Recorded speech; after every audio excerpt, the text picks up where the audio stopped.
Chapter 8, August to September 1861. Returning home. In the after years, the young people listening to these wartime tales never forgot, amid more exciting things, the description of the first night at Fountain Rock after the heart-burdened hurry of the journey back to war-clouded Virginia. The sound of the wind in the trees, the ripple of the water pouring through the dairy, the soft stir of insect life, all the live murmur of the summer night fell upon the travelers with strange impressiveness after the hustle and jar of the city. Hope, fear, and consolation were seldom voiced.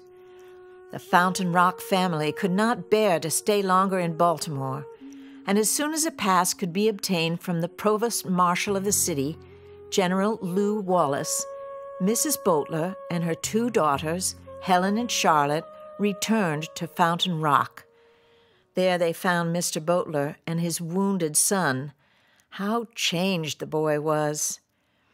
His wound, though disabling, was not serious, but he had been ill from exposure, and his mother and sisters did not recognize at first in the pale, bearded man the boy who had been full of youthful vigor and confidence a few months before. He left in a few weeks to rejoin his regiment, while his father was occupied at home and in the valley camps nearby. The quiet of the country felt strangely at first upon the overstrained nerves of the returning refugees.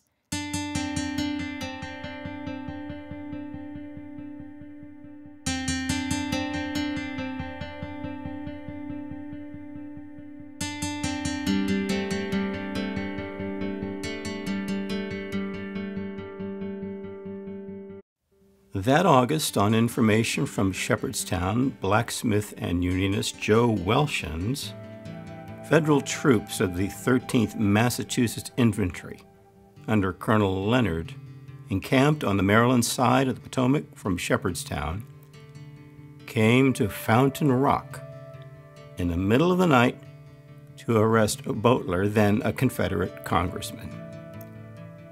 Tippie Boteler wrote, Pa had half-dressed and gone down to the back doors, at which he found masked bayonets, and finding there was no escape, went himself to the front door, threw it wide open, and asked what they meant by coming at this time of night to a gentleman's house.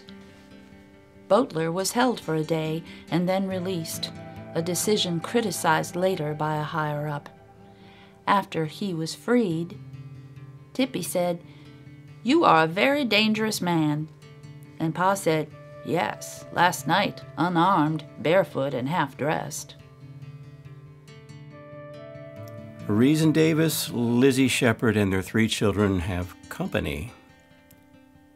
Shortly after this return, Elizabeth Shepherd joined her husband at the Lower Farm, where Davis Shepherd's father and mother had been since spring. As the summer wore on, the Yankees encamped on the other side of the river grew more and more aggressive, and one morning in September, they opened full fire upon the place. Bullets whizzing through the trees and many balls flattening themselves against the stones of the riverfront of the house kept those within in dread for hours. It soon became imperative that the family should seek safety elsewhere. A few necessary articles were hastily gathered together. The children were lifted through the windows facing south out of reach of the constant fire. The grown people crept out through the basement. Mr. and Mrs. Shepherd Sr. and their daughter went to John Shepherd's, and Davis and his family went, of course, to Fountain Rock. That night, the Union soldiers from Indiana came across the river and took possession of the abandoned house. They told the servants left on the place that they might have anything they wanted.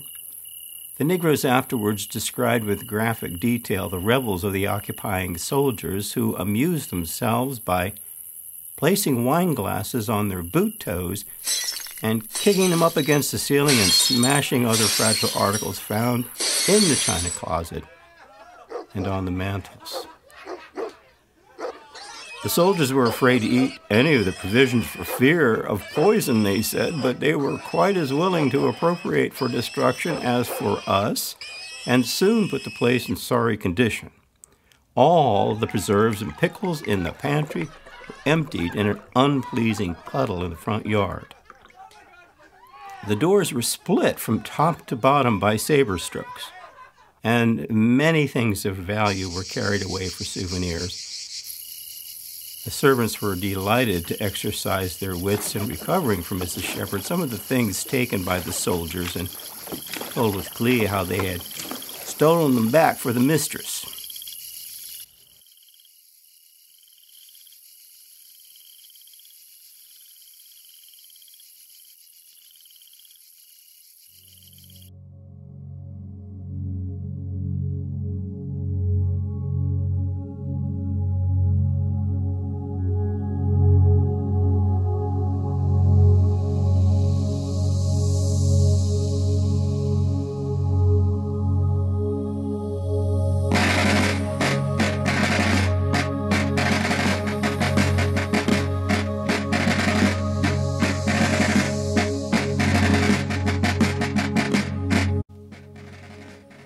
Two cousins of the Botelers, also from Shepherdstown, enlisted in October 1861. Charles P. Boteler enlisted at Centerville October 23rd, and Henry Boteler, his brother, enlisted at Fairfax Courthouse October 10th.